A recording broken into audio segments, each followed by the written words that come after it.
first thing first that most business entrepreneurs need to know is there is no perfect product. Don't spend too much time planning out that perfect product because you really do not know whether the market will accept it or not. The best way of actually starting is to start, test it out, try it out. If every day you're doing your work and you are actually enjoying what you're doing, then you don't feel as if like you're wasting time. You're actually doing something that you actually like.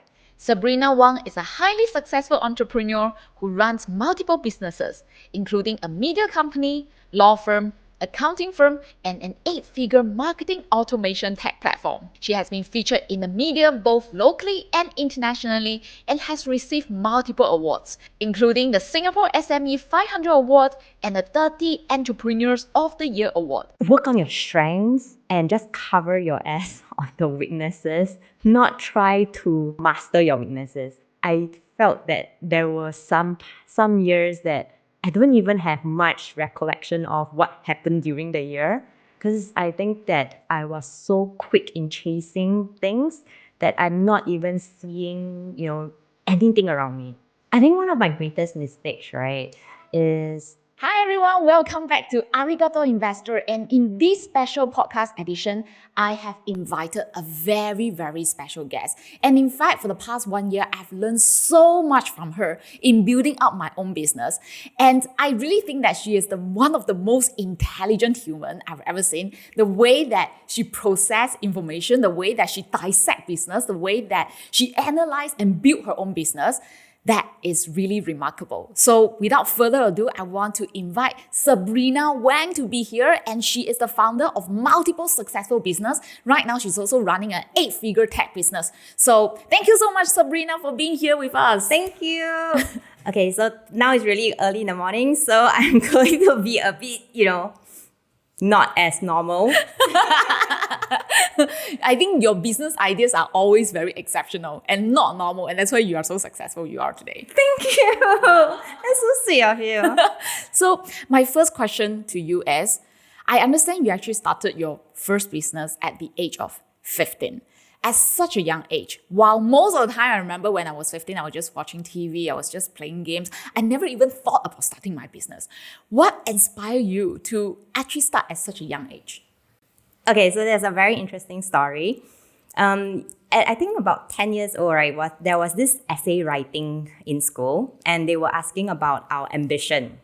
So the thing here was that, of course, like most people, I've also ambitioned to be like a lawyer and whatsoever. But after I think about it, right, because I was a really shy kid and I don't really like to talk much, and I kind of like to stay at home more, just watch TV, anime or whatever. So I was like thinking, what kind of job can I, like stay home, kind of like plan my own time. And this term like entrepreneur. Okay, so at that point of time, the word entrepreneur was not so frequently used. So it's like business owner or, like running your own business kind of thing. So I thought that, hey, maybe I should run my own business, be my own boss, so I don't get ordered around to do stuff because I'm not exactly the best, person when it comes to following instructions. Not very obedient in a way. Yes, correct. Okay, so for yourself, can you share with us a little bit more about the first business idea? Like, how do you came up with that, and how did your first business turn out to be? So I shop a lot. Like I go and I buy a lot of things. Okay. I have a very strong interest in fashion and basically dressing up. So I had a bunch of friends that were thinking of like starting something. They were a bit older, so they have a little bit more experience. So they were asking if I would be interested to, like help to sell, clothes at a store, but not, your typical like Paragon nice boutique store, but more of like on the ground, distributing, like clothing in Plastic clear wrappers. plastic. Okay. Yeah, so basically wholesale. And how long did that business last? We were doing that about 6 months. It was actually going very well because I have my ways of, like talking to the aunties, so they will take the orders from me instead of someone else. Oh. But, when we are kids, right, it tends to go a bit sour when someone kind of like shines a little bit more than others, and they kind of like kicked me out of the group. Yeah. Okay. So while it was going pretty well, it didn't go too well for me after that 6 months. I see. So somehow, I think this doesn't just exist in the kids. I think in the adult world, sometimes there will be jealousy and all this. So when that happened to you and you literally got kicked out, even though you're the best performer, what was going through in your mind? Were you dejected? How do you overcome that? Not really, because to be honest, this was a lot of experimenting as well, because at that point of time, like I mentioned, I was a really shy kid, right? So I was trying to put myself out there to learn how to speak to strangers. Like it was really very difficult for me to speak to strangers as a kid. Even like when I was buying stuff at the store, I would have tell my mom, say that, I want that. Then after that, she will go and buy it for me. Yeah. So I needed to step up. So I took it as an opportunity to learn how to speak to, like strangers, basically. And also I think that at the point where they kind of kicked me out, there were a few people that kind of appreciated the effort that I put in. And that's when I actually became closer to one of the girls. And eventually I kind of like joined her family business. Oh, wow. How beautiful. It's all about really the dots connect to each other. Like initially you would think that, most people think that, oh, I got kicked out, it's so bad, what is it? Why is it happening to me? But eventually, if you really have the best intention, it will turn out well and it actually work out well for you. And that's how you start your second business. Is that correct? Sort of second business, yes. So we ended up getting closer and closer. And, eventually I kind of like helped out in her family business for a long period of time until eventually I became a partner in the business itself. That's great. And yeah, I forgot to mention that also thanks to JJ, right? We managed to have this podcast set up once again. Yeah, so he's always helping us to have this beautiful curation of space and manage to interview Sabrina in this case. Thank you so much, JJ. Yeah. So my second question, going back to your childhood, I understand from you, because as a friend, I've been learning from you for the past 1 year. I also understand that you didn't have a rosy childhood, right? In fact, you came from a single family and your dad actually had a lot of debt and your mom was the person who basically took up the entire family. So how did that impact you? How did you not let that negatively affect you? To be quite honest, right, this story is not something that most people know, because I think that I'm a very positive person. So hence people don't realize that I was even from a single family, single parent family. So my dad kind of left us, I can't actually even remember exactly when, because I have not much memory of him being around until much later years. But my mom is she's really strong and very independent. So to be honest, I don't really feel that I kind of missed out much, because my mom has been very supportive in just about anything that I want to do. Like I get to enjoy most of what normal kids would have enjoyed. It's just that my dad's not around, and it's just that there was once that I actually saw my mom. She was drinking at home, and then she was crying.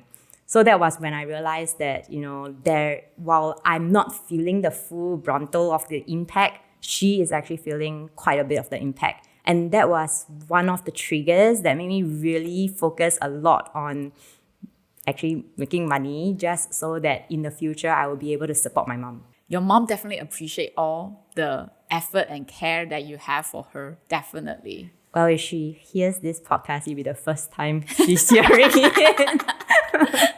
So if you are okay, are you able to just elaborate a little bit about how has your mom impacted you? Because I know for Warren Buffett, he always talk about the importance of selecting a great mentor, right?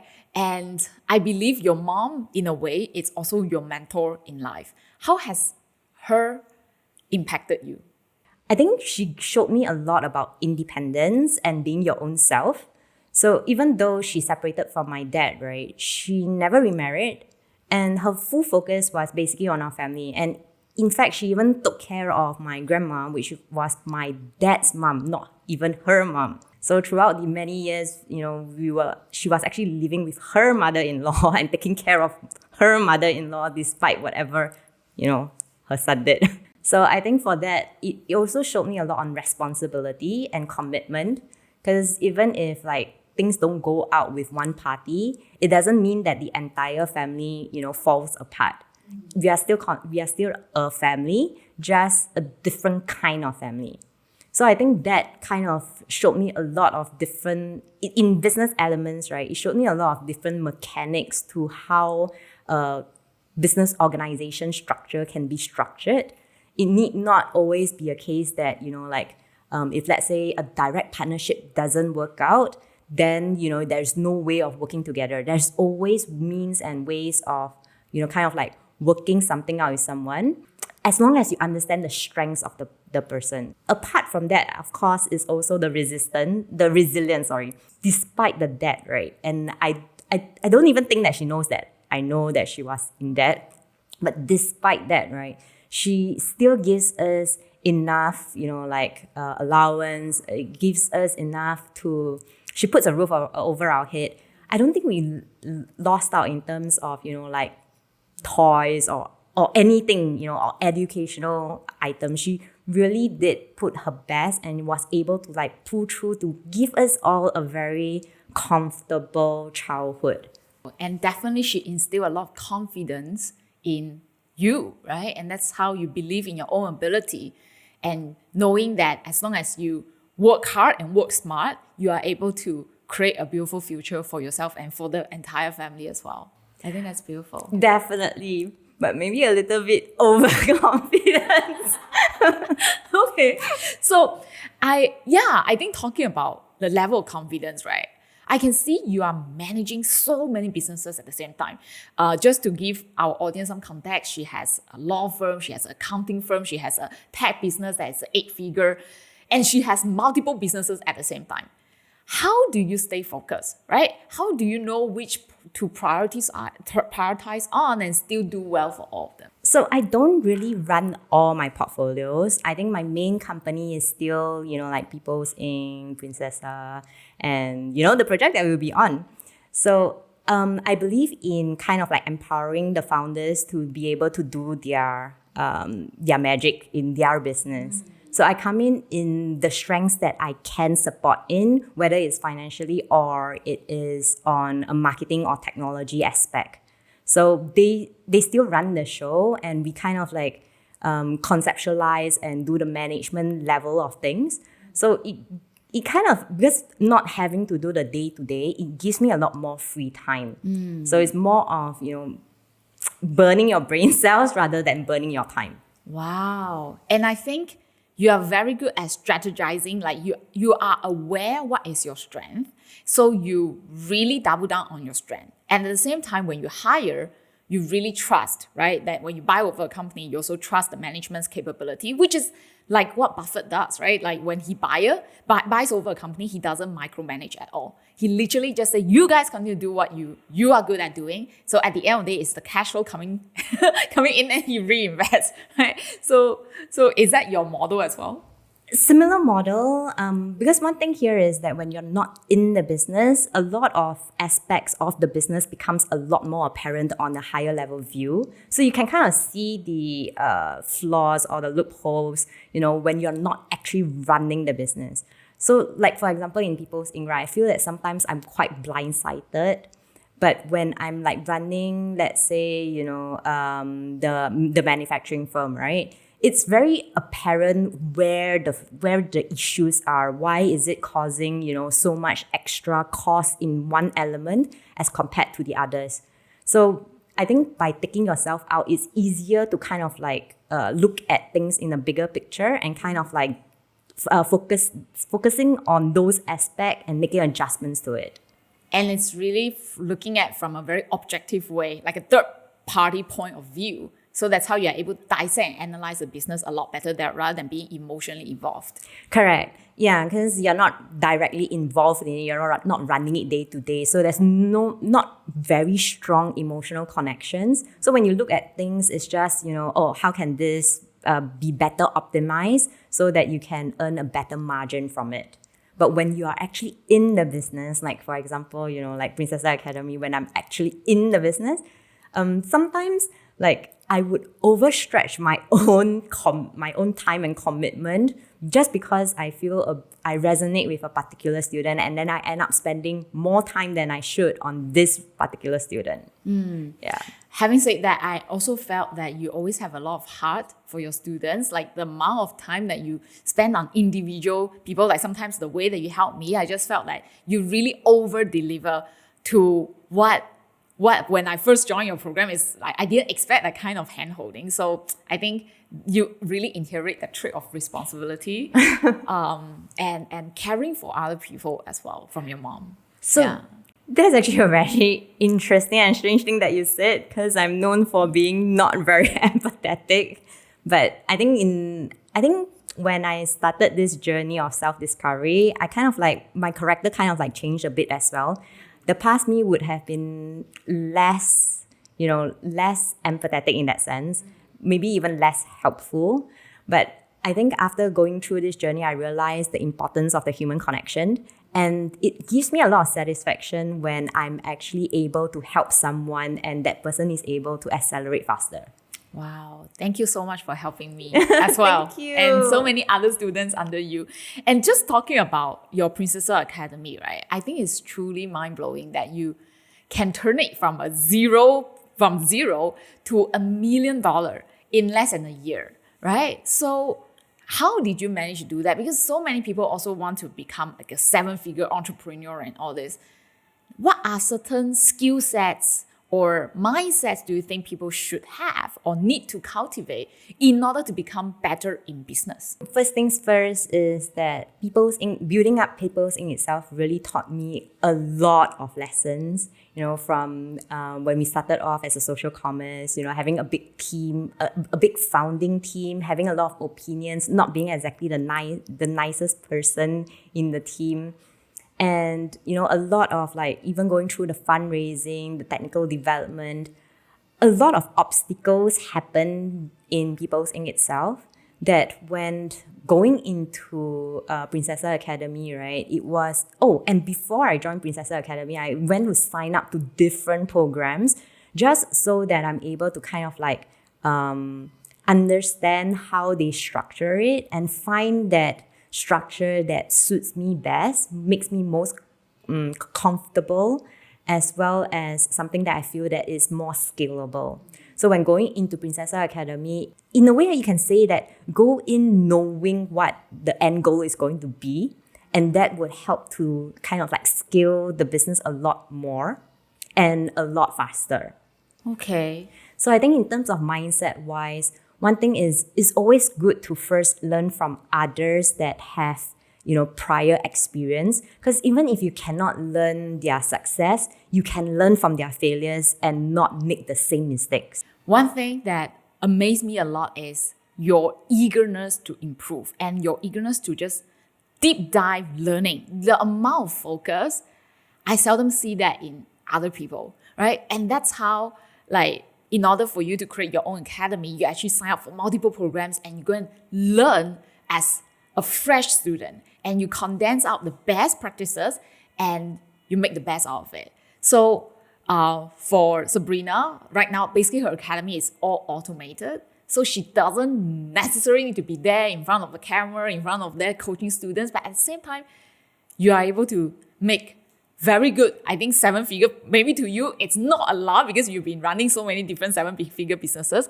But to a lot of people, I think that it's really, really amazing that you're able to do that in 1 year. Thank you. Yeah. To be very honest, right? Because when you run a business with multiple partners, your share is not exactly the best, especially when startups, right? There's a period of time where you kind of like lock down so that you kind of let the revenue regrow in the next year. Princess Academy has been one of the most profitable businesses of all because I think the ideology was that I wanted something that is truly my own. And after working with a very big team, I didn't really want to have so much liability in that sense and responsibility. So it was really just me. And in that way, you can kind of also say that it makes cash flow a lot rosier. Wow, yeah. And also a lot more freedom to do whatever things that you want because you are not accountable for other partners as well. Correct. So the accountability is really truly to the students and helping them succeed. That's beautiful. And my next question is, like just now, like what you said, it's important to learn from others, their practices, and of course, most importantly, their mistakes, right? So are you able to share with us one of the mistakes that you think it was very grave for your own business and you think that there's a lot of learning lessons that we can all learn from? I think one of my greatest mistakes, right, is during the not so rosy times, not really being empathetic and kind of letting go of very good people. When you're kind of like hustling for a particular goal and the objective is all about, kind of like hitting a certain KPI, and you kind of forget to be human about it. And I guess I'm not exactly the nicest person at that point of time. So I wasn't the nicest to some of my teammates, which I felt that if one day I were to look back, that would be something that I regret the most. I see. From there, you learn to become better, right? It's always an ongoing journey. And I think the fact that you are reflecting right now, you see the importance of relationship. And I think that's a growth for you as well. Yes, that's why, like my entire self-discovery journey is all about human connections. Because I think that was something that I didn't treasure then. I was always looking at, how to optimize things at, the best possible way, how to automate things. It was very process-oriented, very system-oriented, but not very human-oriented. So as, like going through this learning, I kind of like realized the importance of making those connections, because at the end of the day, you can have all the money in the world, but you have no one to enjoy it with. It's still kind of sad. That's true. And it just shows that regardless how successful a person is, it's always a learning journey, right? There are always rooms for us to improve. And thanks for sharing with us your lessons. I learned a lot from that. I think I also become a better person in the past few years. I think in the past, I can be a little bit like, nasty in a way, right? Not very empathetic, just like you. I think just over time, I observe how really successful people cherish their relationships as well. And I also become a better person. Yeah. So let's work on this together in this journey. Definitely. Yeah. Just now, you talk about regrets, right? So is that your biggest regret already? What other regrets do you have in your life? I wouldn't say regret, like completely regret, but if I had realized how time passes by so quickly, I would have probably kind of like treasured a lot more of the time and experiences spent at that point of time, which I do now. Like every single experience, I consider it as a unique experience, and I try to kind of like savor in it for as long as possible, just so that the memory sinks much deeper. So that was something that I think, like now almost turning 40, like I felt that there were some years that I don't even have much recollection of what happened during the year, because I think that I was so quick in chasing things that I'm not even seeing, anything around me. Yeah, so I think that was like, how time is the most valuable asset and the only asset that money can never buy. You can be the wealthiest person in the world, but there is no way you can buy time. It goes to the next question where a lot of people, especially youngsters, right? The audience watching this podcast, they have a lot of ambition. They want to strive in life. So they want to really work hard, build their own business, build their own career. How would you advise them to balance that, right? Between what you said, experience, the time, to whatever ambitions that they have. It's really to understand what you want in life. So if it's money, right, anything can make money. If it's, being famous, right, there's so many ways of being famous. Like, there's a lot of ways to cook an egg. It's not just one way of doing things. the reason why my program was very focused towards passion to fortune was the fact here that if every day you're doing your work and you are actually enjoying what you're doing, then you don't feel as if like you're wasting time. You're actually doing something that you actually like. And like I mentioned, any business can make money. Things that you don't actually like doing, you can actually outsource it. So you only focus on the parts that you like doing, and you wouldn't feel as if like you have wasted any time at all. Because like every conversation I ever had with you, to me, it wasn't time wasting. It was more of exploring and getting to know you at a deeper level. So I think that kind of time spent is worthwhile. It is a memory and a unique experience cherished. So it's about finding what we love and spending more time doing what we love. And whatever things that we don't enjoy it, either we try to automate it, we outsource it, so that every moment that we're living, it's enjoyable because you just love doing what you do. Is that correct? Exactly, because there's so many ways to make money, right? Like you can become, let's say if you like drawing, you can be an NFT artist. If let's say you like fashion, you can be a stylist. Investing, you can teach people to invest because you will have to do the research when you're investing anyway. So why not share that information that you are already doing with others and make money from it?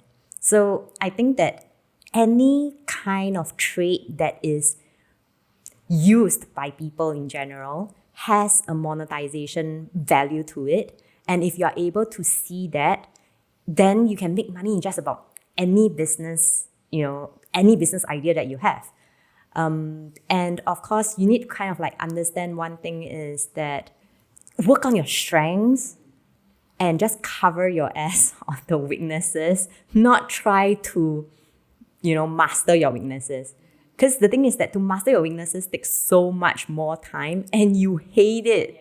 Why not work on something that you're really already good at and excel further in it? Then let someone else that that is trustworthy to cover that weakness for you, like basically cover your ass. So it's actually, in a way, most efficient use of our time and at the same time enjoying doing what we do at the same time. Right? Correct. Yeah. So for yourself, I know that you are already so successful, right? Like you run so many businesses. At the same time, in terms of recognition-wise, you have won so many different kind of awards, right? Locally and internationally. What keeps you going? Like, what are you still trying to achieve for yourself? Okay, to be very honest, right? The reason why I went on the self-discovery was because I was starting to feel a lack of purpose. Like, my whole life was striving towards, financial goals. And when people in US kind of like started and everything started to become smoother, I started realizing that, okay, so what's next? And that kind of like made me realize that other than work, I don't really have much that I like doing other than, work and anime, but I think that during this journey itself, I also started realizing that what inspires me the most and motivates me the most is actually ideas. The energy that people give when they are so passionate about something. And that kind of drives my brain to kind of like work and I kind of like enjoy it. Whenever people, like some of my students tell me their problems, right? On or their ideas, right? That's when I get most energetic. That's kind of also one of the reasons why I kind of open up more coaching sessions so that you like to bounce off the ideas. You enjoy helping people to discover and polish the ideas further. Correct. And because they are so passionate about it, so you can kind of like feel that sudden surge of energy. And I kind of told you before, I'm kind of like an energy vampire, right? So as their energy goes up, my energy goes up. And I think because of that, that's why I feel always so motivated. Yeah, I still remember yesterday I was just texting Sabrina. I was bouncing off an idea with her. And immediately she gave me so many different kind of insights, so many different alternative ways for me to scale this idea better and even faster. So I think if you have any business inquiries, business ideas that you want to really discuss, really check out Sabrina. follow her work. And if you can, have a one-on-one session with her, she will contribute tremendously to the growth of a business. I cannot joke that, right? Because it's just really, really good, right? She's really good. Thank you. Yeah. So my next question is then what other projects that you have in the pipeline that keeps you going? So one of the greatest projects and the most inspiring one, right, is our project, My Dream Academy. I think one thing about the dream part is that everyone, like entrepreneurs are dreamers, right? But what if you can make your dreams a reality and actually make it something that helps you to achieve your freedom in your time, your wealth, your location, and most importantly, happiness. So I think that project itself is something that I'm really looking forward to because it's not only just my experience in business, but also yours. And I feel that people will be able to excel in finding what they truly love and what they dream for in their life and being able to materialize it. And it's being able to really in the process of chasing our dream, in the process of making it come true, you are also enjoying it because you are making it into a fruition, right? That you are making your dream come true. And I think that idea is just so exciting. And that's, I think, a life worth living. Yeah. And the best part here is that we're after, figuring out your entire business framework, we help you automate it. Because there are certain things, right, in business, right, that repeats constantly. And it's actually very boring and very tedious. Like, doing your accounts or, taking orders or, after the order itself, telling them, oh, what's the next steps? A lot of these kind of things can be really automated using a system so that you don't have to keep manually reminding yourself and reminding others to do the same thing over and over and over again. Yeah. And by doing that, you can have all the time to do what you like to do instead. Exactly. Right? Yeah. And with AI, right, you can actually generate ideas even faster. I think one trick to use AI is really talk to the AI like you would be talking to a person. You can even ask questions. Sometimes they might not give great answers, but if you actually talk to the person, talk to the AI like you're talking to a person, it does actually give you some level of opinions using the big data that they have. And that's kind of one of the methods that I use when doing blueprints for my students. I actually talk to the AI, what do you think of this? What do you think of that? And then from what they say, I kind of craft the next question and craft the next prompt. Then that's when I come up with the entire idea of the business itself, while I'm also learning about it because sometimes it could be an industry that I'm not familiar with. Very interesting when it comes to, incorporating AI and tech into your own business. I know at the same time, there are also a lot of people who are very, very scared of technology because they think that, it's pretty complicated. I'm not sure whether I can handle it and all this. So how do you overcome that? Tech, I think it's a lot more complicated than most other things that we know in general, right? How do you overcome that? Or to you, maybe it's very easy. I mean, in being a tech person, right, I think that using my washing machine is more difficult than talking to ChatGPT or using the softwares, the AI softwares. Technology is there actually to aid us, not to hinder us. It's actually meant to make it simpler, not more difficult. I mean, using ChatGPT is like you texting a friend and asking for an opinion. There's actually not a lot of difference when you brainstorm an idea with a friend. When you were texting me, basically that's how I text ChatGPT. Is I think people tend to kind of a little bit overthink it, thinking that, there's is there a perfect prompt? There's no such thing as a perfect anything. So you might as well just bounce off the idea with ChatGPT. Then after that, as you are actually reading and understanding the prompts that they're giving you, because remember that it has a lot of data stored. Even if you want to find out how, property or investment works, by talking to the AI, you kind of learn that. And that's when you ask better questions after having more knowledge. So I think that we need to keep an open mind about things and maybe start off with simpler technology first and then kind of like build your way up. It's like, you learn the alphabets first, then you learn to spell words before you start writing compositions, right? Maybe don't jump the gun and then go all out into technology first. Take baby steps, use something that is really simple and everyone's already using it. Then moving on to the other softwares that are a little bit more complicated. So it's about being open-minded in the whole learning process, taking baby steps to see yourself growing, and that will definitely also motivate you to grow further from there as well. Correct. And because humans are very instant gratification people, right? So when you kind of take the first step and then you see a little bit of accomplishment, then the next step becomes so much easier.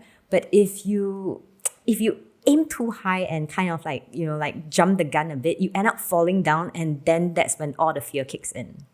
So for yourself, from all those years of business experience, what advice would you give to aspiring entrepreneurs who want to start their business? What kind of things they can do to help to accelerate that growth of their own business? First thing first that most business entrepreneurs need to know is there is no perfect product. Don't spend too much time planning out that perfect product, because you really do not know whether the market will accept it or not. You might have the best software, the best UI, best UX, and it just looks gorgeous. But just for some reason, people just don't resonate with it. And in the end, you still can't sell through. So the best way of actually starting is to start, test it out, try it out, take small steps and share your idea with people. Another thing also is that a lot of people are very fearful of sharing their ideas. They're very worried that, if I share this awesome idea, someone else is gonna, steal it and go with it.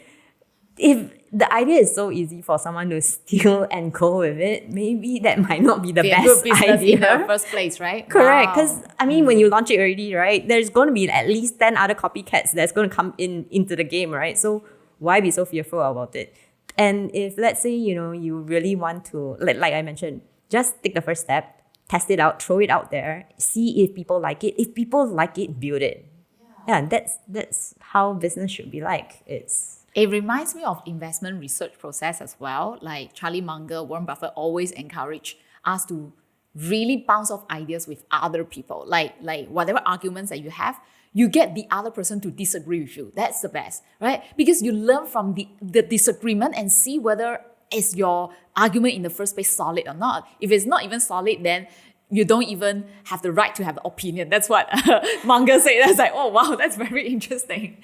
No, but it makes absolute sense. Because if you share the idea and then the person is debating with you and you cannot even hold your stance, what makes you think that you can hold your stance with the 2 billion other people out there in the world, right? Mm-hmm. But if, let's say, every person that you talk to and they buy into that idea, go mine. It's quite straightforward. Wow. So we are almost coming to the end of the interview. I want to ask you, because over the years you have published so many different blog posts, resources and your book and all this, right? Magazines, interviews and all this. If today, right, you have lived as long as you want, right? And you have actually achieved everything that you wanted to achieve in life. And today will be your last day. However, all those whatever podcast interviews that you have done before, they will all disappear together with you.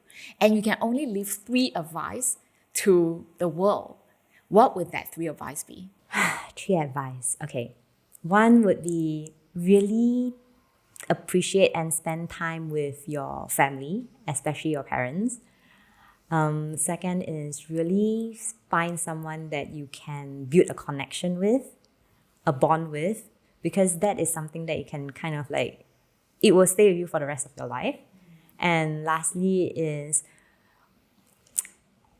be in company that you feel most appreciated and motivated with. Because I think that the general saying goes is that you are the, one of the 5 people that you hang out with most, right?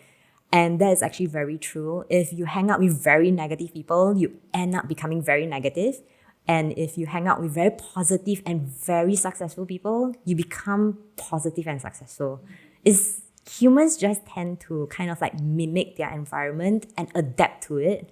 So you want to adapt to the environment that would help you thrive. And I think it's about being inspired, right? Like whenever I hang out with you, I feel so inspired. Like I just felt that, oh my God, I didn't know this can be a possible idea. I didn't know that you can run business this way. So because I felt inspired, I become more positive, and I also feel that, oh, I should explore different possibilities.